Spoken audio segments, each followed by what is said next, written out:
welcome back to A Vision from the Edge. I hope you're all excited about our home ec films tonight. Tonight we're going to be giving away 2 free tickets. That'll come up just a little later in the program. I'd like to introduce to you now the members of Fluorescent Echo, Heather Swords, John Kelly, and Greg Conklin. Greg doesn't talk because he's a bass player. Heather, tell me about the band. I mean, how long have you been together? As the setup as we are now, we've been together for about a year and 4 months? Year and 4 months, about exactly. Do you do all original music? Yeah. We do 2 covers when we play live, but we redo them completely, so they might as well be originals. Mm-hmm. So. What's your inspiration for your music? What is it? I mean, who, what artists, what bands, or ideas? Well, there's a lot of stuff. Some are more obvious than others. The early '80s synth movement, was really an inspiration, and artists like Gary Newman, Martin Gore, and Simon and Garfunkel, believe it or not. Really? Yeah. Would that be for lyrics or melodies? Melody, really? I love their melodies. And Paul Simon's got a neat way of looking at things. Who writes the songs for the band? Me. They help me out with the orchestration and stuff. Right.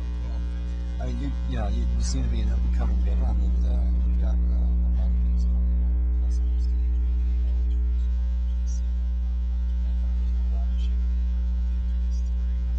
Yeah. Tell me what it's like to make a video. Go ahead, John. Yeah, actually, it was a lot easier than I thought it was going to be.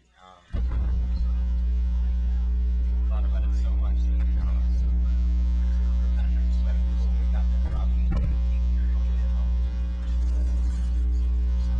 It was hard though when the camera was like 2 inches away from us and we had to sing.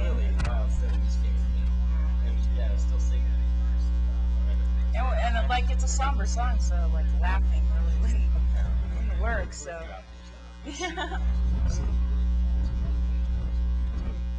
And I just wonder do you have to be a good actor to be in a video, or you just be yourselves, or what?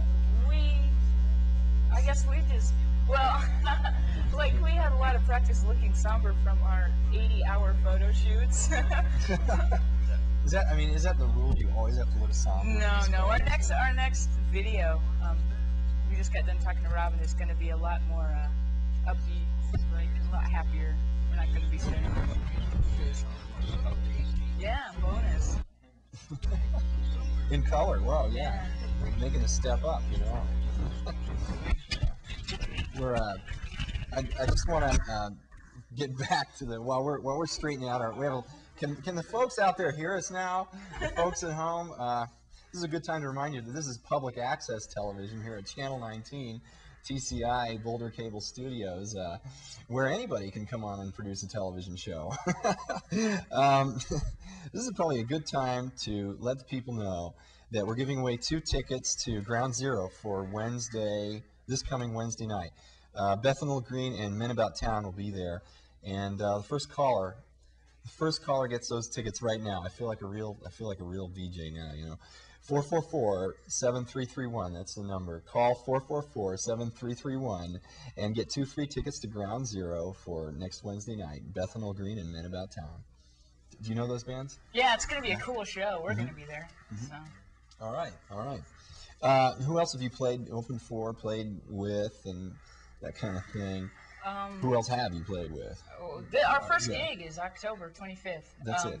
Yeah, we kind of employed a new philosophy, I guess, before we just went out and played. We decided that we weren't going to play until everything was as perfect as we could get it. And because we didn't want to come out and have everyone go, yeah, they're pretty good, and then we'd have to work our way from like the really tiny, holes in the walls to something. So you spent literally a year just getting ready, right? Yeah, and sometimes and writing? Sometimes it was really hard. We wanted to kill each other a couple times. But, yeah, of course, you're going to get that with anything, but we get along really well. How far back do you go personally, and not as a band? Me and Greg go back since junior high, but we didn't really become friends till 10th grade. And then we always knew John. He played trumpet in the same band I did when we were in junior high. Trumpet, all right. Yeah, we were trumpet players. But we didn't really know each other. We were kind of in the same clique, I guess, in junior high, but we weren't friends. So. What? We had roundabout times. Yeah. What clique was it? I mean, what Was Oh, I was don't it even an wanna get into identifiable it. click, or was it just a It was, boring? no. That's over. We're not Yeah, gonna okay, get into we'll that. get in it. Greg, have you always been a bass player?